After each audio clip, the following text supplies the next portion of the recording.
Alrighty. Good evening, everybody. Call the our February Bicycle Pedestrian Advisory Committee, the MPO meeting to order. We are once again virtual for the month, so we will be going through some status reports, but we also have been provided a copy of the agenda with the meeting invitation. So first thing up after call to order is member interests, and I think we can share, Wade. We've had a resignation. And we have some parties that are interested in applying for these positions on the BPAC. And as I understand, some of them are available for public comment. We're not going to be able to vote, but at least we can start any kind of interest discussions or a meet and greet type of situation. Yes, sir. We can do that now if you would like. I see that. Let me just go over to the attendees. I saw that Mr. Aylesworth, who you've heard from before, is here, and Mr. Camacho is here. Let me see if we are able to unmute Mr. Camacho first, if we can.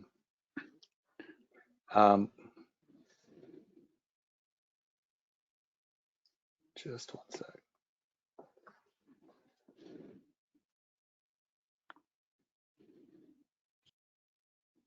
Tried to unmute him, doesn't seem to be working. Okay, well, we can move on. I think I'm good now. Yeah, can you hear me? Yes, sir. Yeah. Yes. Good evening all. My name is Alberto Danny Camacho, 7-year resident of Channelside. Very interested in this group, kind of been following you from afar, but I'm an avid walker and bike rider in the area, support all my local parks, and I feel that, I'd like to be part of the decision-making process or the making things move forward for a safer pedestrian and biking experience. And I get to see it every day. I'm walking my dog out there 3 times a day, have a wonderful chocolate lab that's 100 pounds, and so we go on these long walks, so I kind of see it firsthand. I also visit all of the parks, many of the parks for some off-road biking as well. I'm an employee of Hillsborough Community College and been working there for about 4 years, an education guy, and kind of excited to be applying for a position here on this wonderful committee. Alrighty. Well, thank you. Do you go by Albert or Danny? I go by Danny. Okay. Well, thank you, Danny. Thanks for expressing an interest here. And unfortunately, we're not able to meet in person, nor are we going to be able to do any kind of voting onto the board here. But we hope you remain interested in it, still follow us from afar, and hopefully we can get a little bit closer to meeting in person here. Sounds good. Thanks a lot. Any questions or any other comment from any of the committee members? Alrighty, hearing none. Mr. Aylesworth, are you available?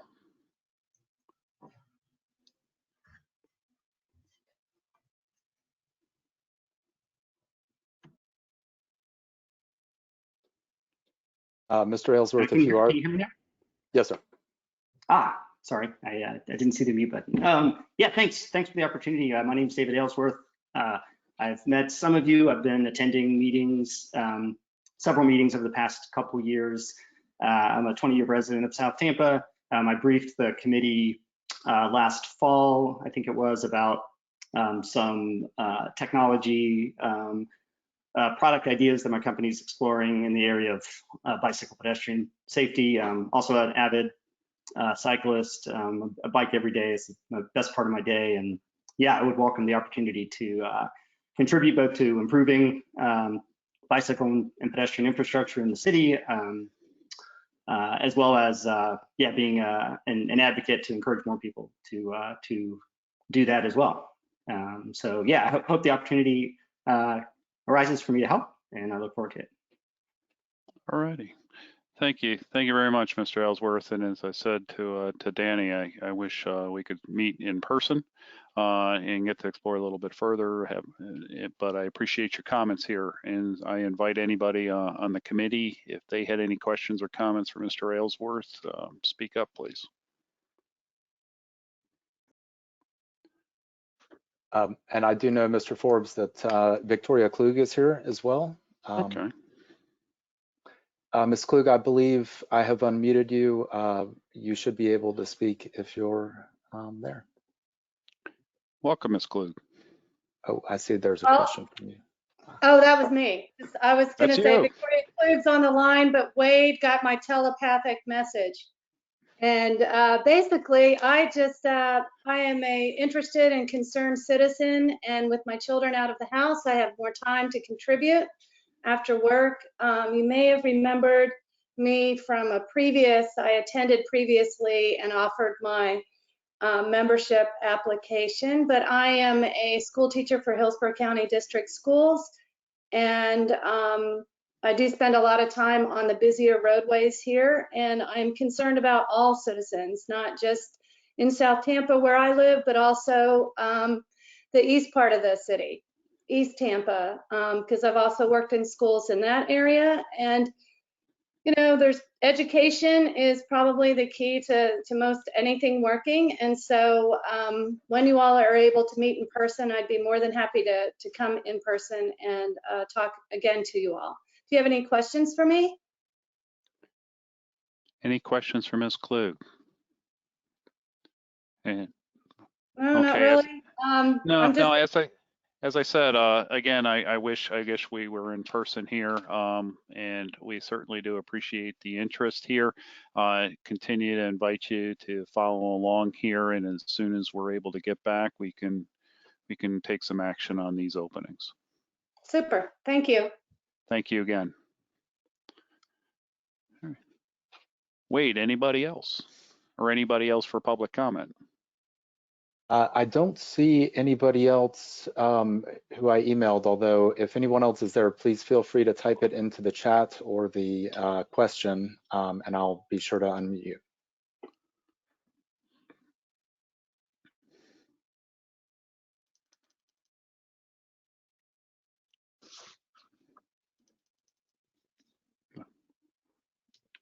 Do you think we're safe? I think we're safe, sir. Alrighty then. Okay, so moving on. Thank you very much for everyone once again. So next thing on our agenda is approval of our minutes from our January meeting. As you know, we cannot vote on the approval of the minutes. We can only provide any suggested edits. If folks had recalled anything that was captured differently than what was represented. And so I open it up for any of those comments at this time.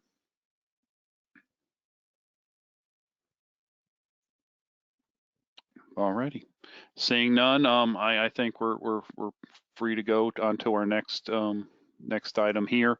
But I think I'm amiss here that I wanted to make sure we covered any other members' interests here, anything that was upcoming event that was of relevance to any of our committee members. So I'll pause here for a minute for any of that discussion.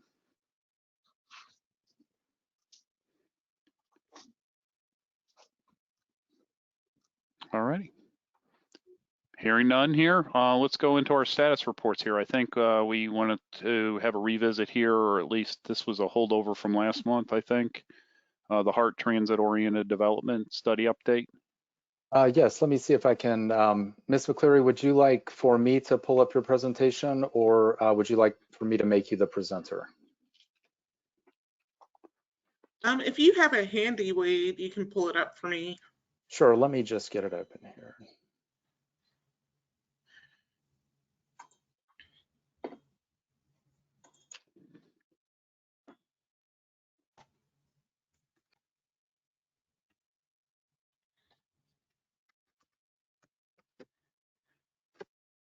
Let's see.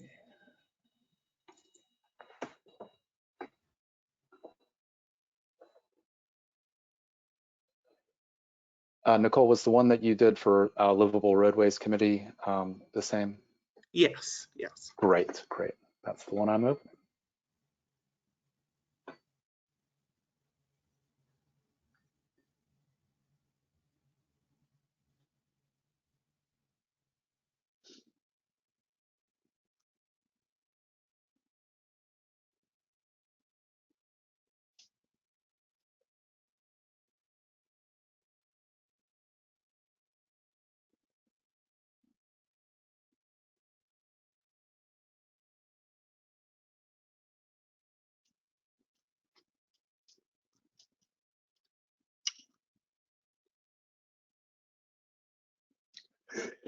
Does it not want to open for you?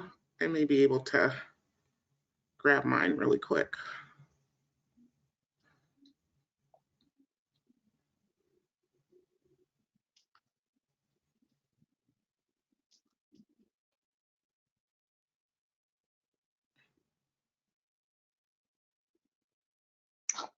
There we go. There we go. Okay, great.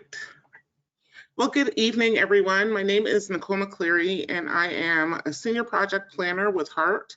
Today, I'm going to give you an update on our transit-oriented development pilot project, kind of introduce you to the project, tell you where we are with it, and our next steps.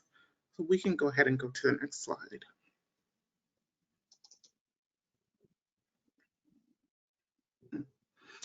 So just to give you an overview of what the project is, we're really looking at focusing on the future of the communities along the planned routes for the HART BRT and as well as the streetcar extension. So this project will actually result in recommendations for land use and development, economic development, affordable housing, neighborhood conservation, as well as multimodal transit options. Next slide, please.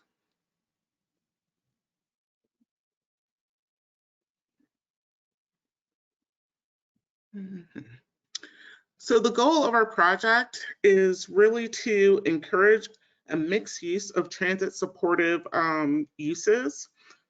We want to protect and improve community character, create safe walkable and bikeable networks, and ensure context sensitivity, and then improve access to transit. And when we're talking about improving access, we're talking about both local and regionally. Next slide, please. Go ahead. So we have an awesome study team. Our project sponsor is HART, and then our partners within the study are comprised of the City of Tampa, Hillsborough County, Hillsborough MPO, and the Planning Commission. So it's really a unified effort of both the City of Tampa, the county, you know, the larger regional area as well. We have a great working group that's composed of neighborhood association representatives, businesses within the study area, institutions like schools, universities, as well as like some recreational activities such as the YMCA and things of that nature. And then our consultant team is headed up by HDR. And then we have various sub-consultants, which you can see here, and they are excellent. They really know what they're doing when it comes to transit-oriented development and looking at it differently. Next slide, please. Okay, so the study is about 18 months. We are actually about halfway through. We plan to be finished by September, the end of September, early October this year. We are currently completing phase 1. So phase 1 consisted of looking at the existing conditions within the study area. We really did, we created a very interactive website in place of some of the early outreach that we couldn't do due to COVID. And then following that, we will do some public events later this winter and then in early spring. So for phase 2, we'll really look at the policies and strategies that are currently in place, and then look at how, what policies and strategies we can recommend, and determine if they will actually work within the study area or within different neighborhoods of the study area, and how they could possibly be applied to other corridors in the area. And then phase 3 will conclude the study with a station area planning effort, and that would be for the station area for the Palm Avenue station for the extension of the streetcar. Next slide, please.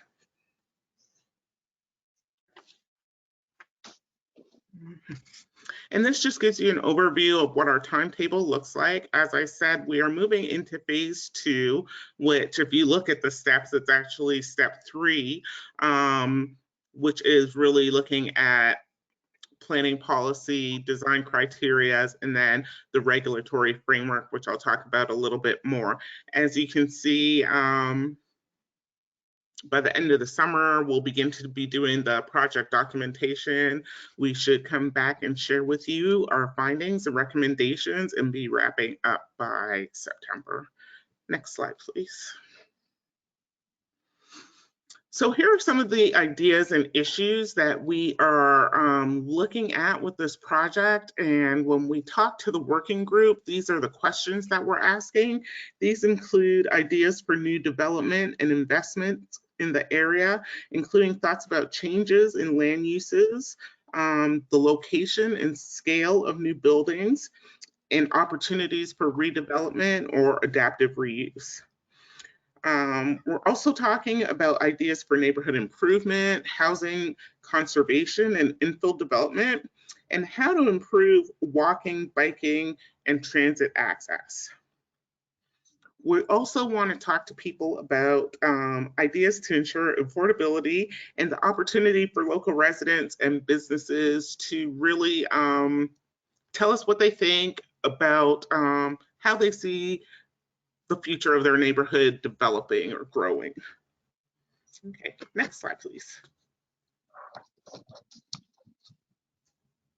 Okay, so I just wanted to share with you guys a little bit about the TOD working group. So the purpose of this group, it's a sounding board for the project team. As I said, we talked about the ideas and issues that I kind of went over in the previous slide.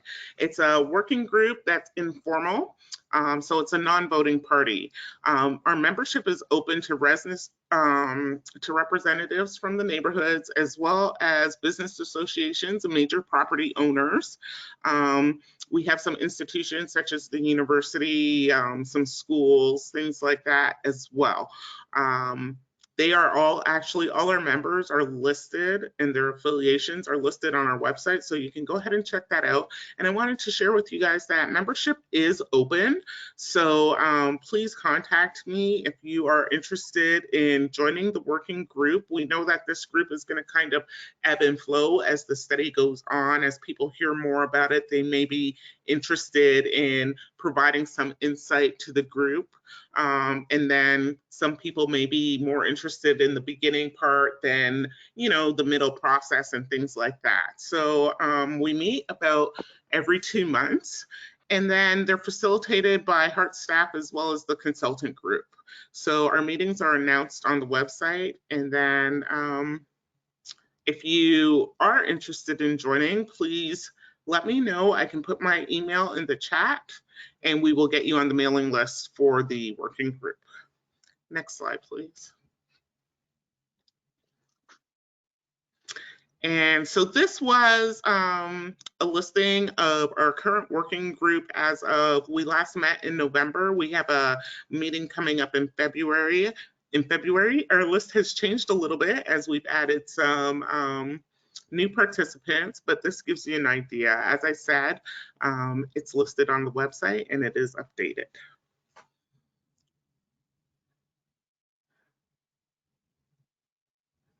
All right, and here we have our website. So it's gohearttod.org. It is really interactive. It gives you a lot of information about what's going on with the project. It allows you to input ideas, share ideas, drop in pictures about what's going on in your neighborhood, and then you will also get information about workshops and charrettes, which we're going to end up doing virtually just due to COVID. We were hoping that by now we'd be able to, you know, do them in person, but still being cautious, we're going to go ahead and do those online, virtually. Next slide, please. Okay.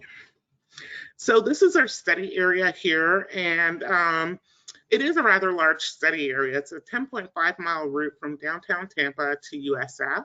So what we have done is divided it into neighborhoods, and the neighborhoods are really based on current neighborhoods in the area, really. So you will get an idea of how those neighborhoods differ.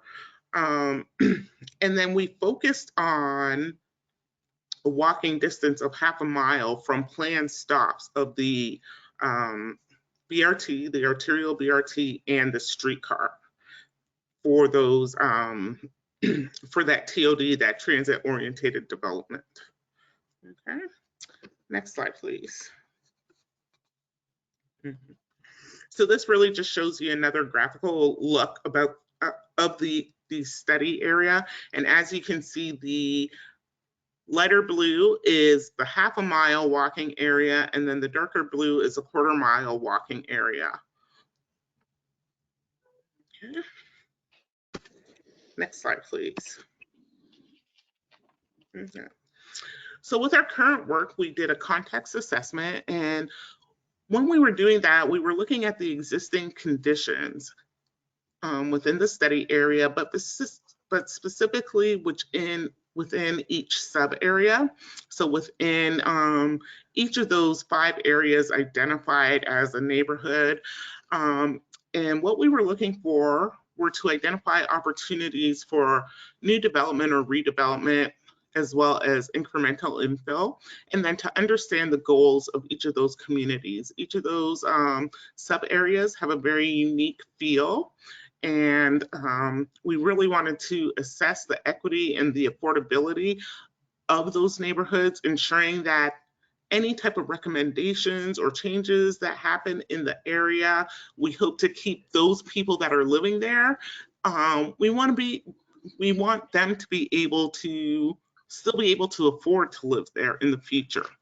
We also evaluated access to transit, and when we're talking about access, we're talking about how do the sidewalks look? Can someone easily walk to a transit stop? Can someone easily take their bike to a transit stop? You know, knowing that that often stops people from using public transit. Next slide, please.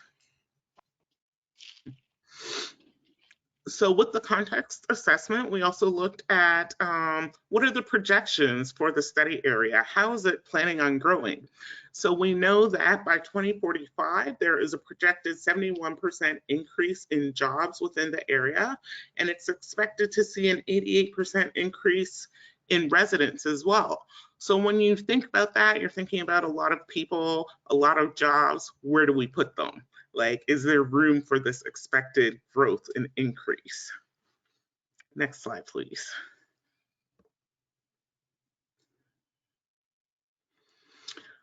So as I said, the sub areas within the study area, they all look very different. So we have the downtown area, which is very compact, very dense. We have a traditional main street where you have the main street, but then there's a lot of things still going on in the peripheral, and you have businesses there. And then we have some very focused neighborhood-centered areas, some auto-centered areas, more to the USF Fowler area, and then regional centers, which are auto-focused. And we would say that would be more USF Fowler area as well.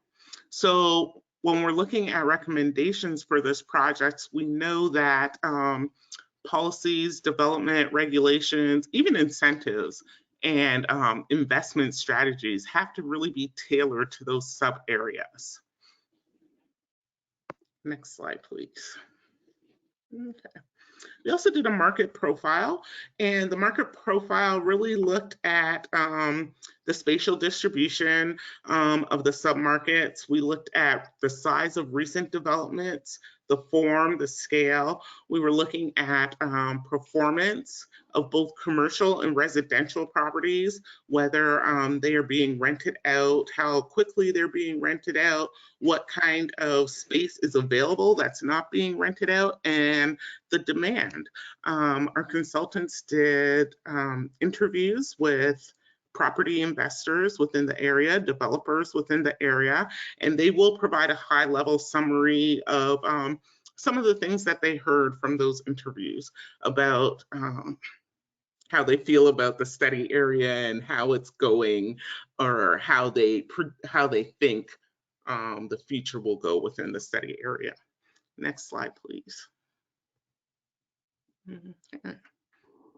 So because we're thinking about transit and how transit can really assist with development and how we can assist in getting people to use more transit, we wanted to look at the residents within the study area. We know that within the study area, we have just over 50,000 people, and that the greatest amount of the population is currently in the USF Fowler area.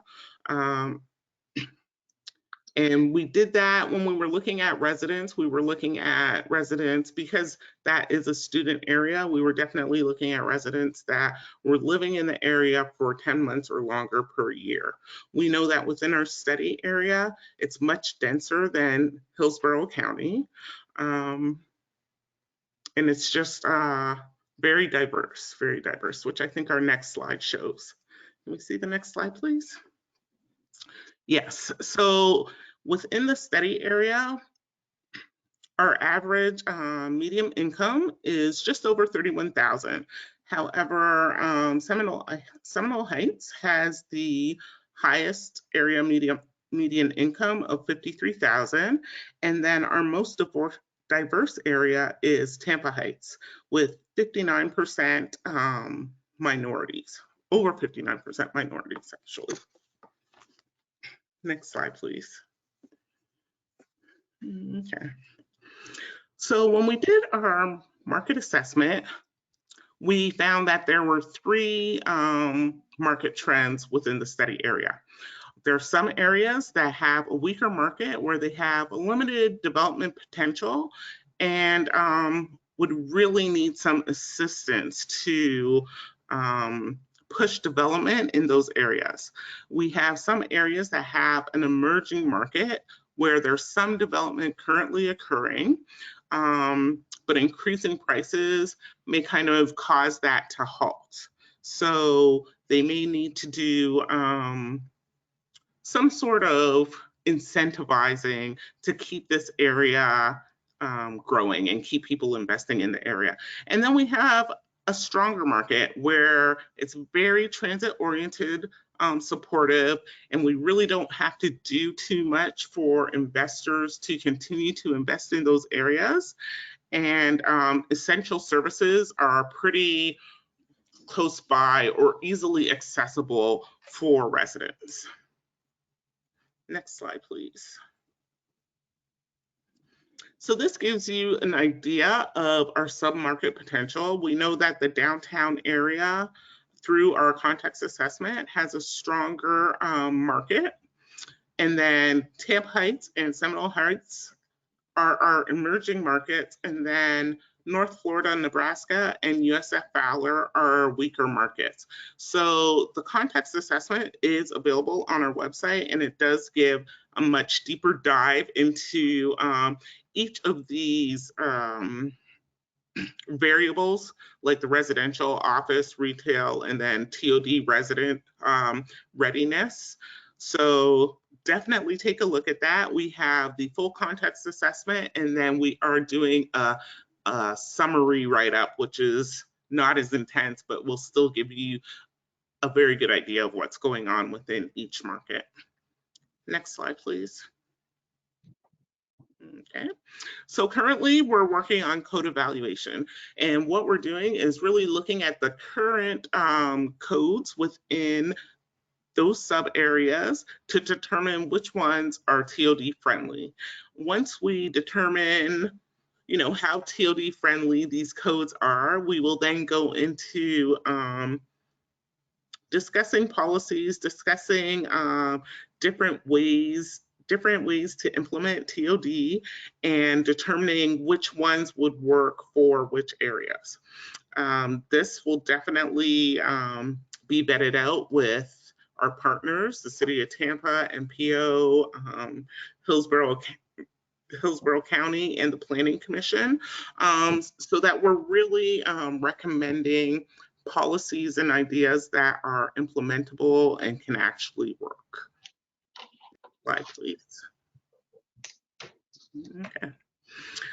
So the next steps for this project is we will complete the listening sessions and do a high-level report out of what we've heard. The context assessment report has been finalized. We are just finishing the touches on the summary document, and that will be on the website as well. We plan on doing an affordable housing workshop this spring. Definitely talking about that. And then late winter, early spring, we will start the engagement process with our public and definitely share ideas with them, get them really involved in the project. As I said, it will be virtual, but we will do our best to reach out to everybody and get a lot of ideas flowing and get some feedback on what we share with them and how they feel about it, and then work on some policy development. So I think that's it for today, and I would definitely welcome any questions at this time.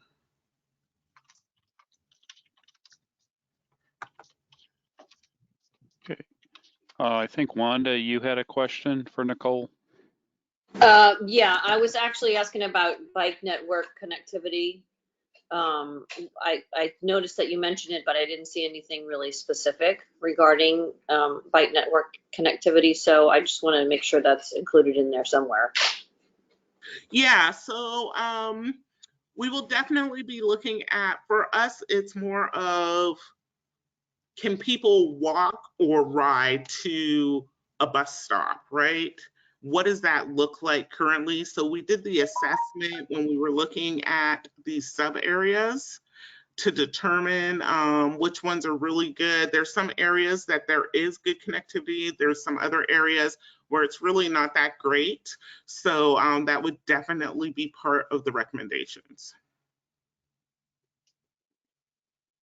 And Nicole, if I might ask a related question, the slide that's up right now, the top layer that we're seeing there, is that a sidewalk layer in green where they exist and red where they don't currently? It looks like one to me, and that's why I asked, because I think it does get to your point about trying to show that connectivity for pedestrians. As I'm looking at it, I would say yes, Wade. Yeah. So these were like some of the layers that we put on the map to see, okay, what's there? What does it look like? We have the population, we have the walk shed, we have some roadway connectors. Yes. Do you have the bike sheds also, or just walk shed? I don't think they're identified in a different color here in this particular slide, but I know we have looked at bike lanes, pathways. Yes. Okay, thanks. You're welcome. Jim, did you have a question, Jim Shark? Yeah, hi, Jim Shark. Regarding affordable housing, are you going to consider expanding the availability of ADUs? I'm concerned about current residents who could use a little bit more of an income stream, like by building a small ADU within their property. That also requires us to look at parking minima and hopefully eliminating that. I mean, that's one of the benefits of transit-oriented development, is that you don't need to park to get where you're going. So are you going to do something with ADUs? If I could just jump in here for a minute there, Jim, can you define ADU so everyone's clear? Accessory dwelling units. Right now, Seminole Heights is the only neighborhood that allows ADUs, accessory dwelling units for non-family members. And I'd like to see that throughout the TOD area, and also loosen up the restrictions on ADUs for parking minima, and make sure that parking minima don't squelch urban development. Yeah, so I would say as we evaluate the current policies, we know that that's something that makes transit-oriented development more attractive. So we would definitely look at that, and it may be suggested for sub areas, but it's also based on the community feedback, right? So what does that community want for the future growth of their neighborhood? With that, from what we hear from the community and what we know works, we will definitely put together a recommendation package, although I can't guarantee those recommendations will be approved, right? But definitely, I mean, that's part of transit-oriented development. So we will definitely look at it, but it is, it's kind of how those neighborhoods, how receptive they are to those things. Well, to me, the idea is that if you allow people to build an accessory dwelling unit and then rent it out, that it can actually help the residential property owner maintain their property and not be forced out by gentrification. Yes, I agree. Nicole, this is Jonathan. I had a question, and it may not pertain to the scope of this project, but looking at the overlay maps and looking at the potential BRT-like routes and the proximity for walkability and the proximity for rideability, is there been any further discussion or consideration, or is it within the scope concerning equipment that may be used by HART? And specifically, is each bus currently, as I understand and observed, 2 bicycles can be held? But what if you have that person, that third or fourth person that's there standing in line for a particular route? Any thoughts, or if I need to direct that kind of inquiry to somewhere else? Yeah, so I don't know. I think that that's something I might have to come back to you guys with. I haven't heard too much about that. I know with like our BRT route, we're trying to have very frequent service. So if someone did have to wait for another bus, it wouldn't be,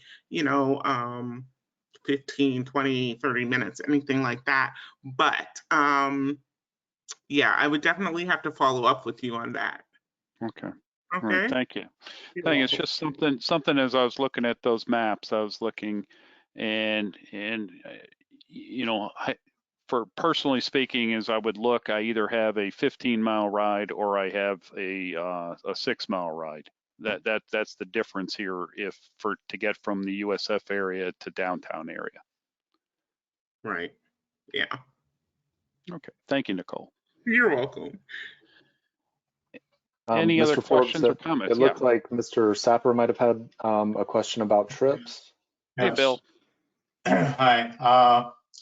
Do you have any information that would indicate that people in this corridor have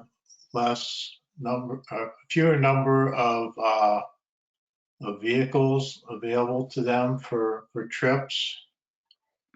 And I guess the second part of this is, are you hoping that people within this corridor will make their trips in terms of the origins and destinations within the corridor, will stay within the corridor on their trips on transit?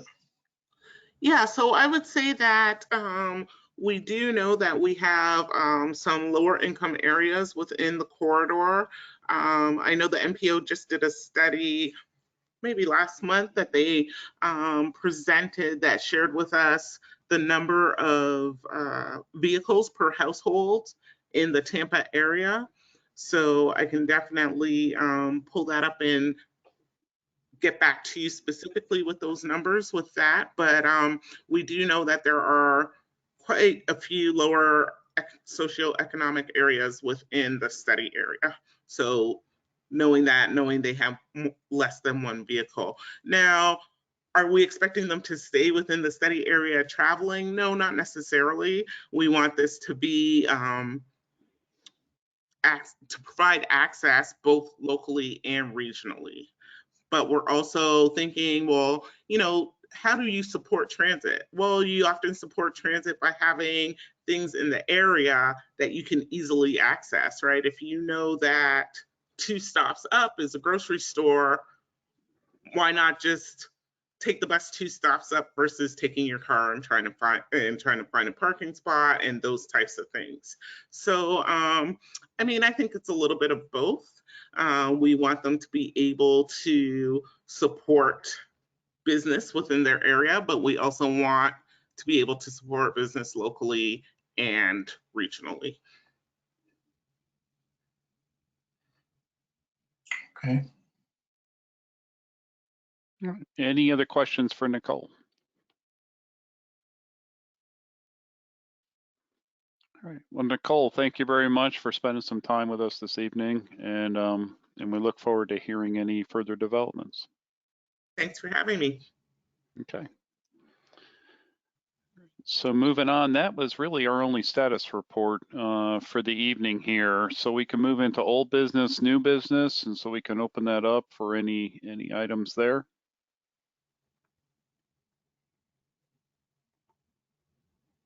Okay. No items. Alrighty then. Then I think we can move to adjourn, or Wade. I just had a couple of small announcements and wanted to thank the folks who came and introduced themselves for the potential spots. Again, we do have 3 open at this time. So hopefully for the next meeting, and if we're not able to get a quorum of people who feel comfortable coming in, then we'll push it out. But we will be trying to take action on both the election of officers and on new membership as soon as possible. So we are all still trying to figure it out and get back safely. So I understand anybody's hesitance to do so. But thank you all again. Alrighty. Well, that means thank you, Wade, and thank you to those to Danny and Mr. Ellsworth and Victoria. Thank you very much again. So with that, I think we can stand to adjourn here. So I wish everyone a good week. And John, do you have something, or are you just waving? Just waving. Okay. It's good to see you guys again, and we'll talk to you guys next month. Okay.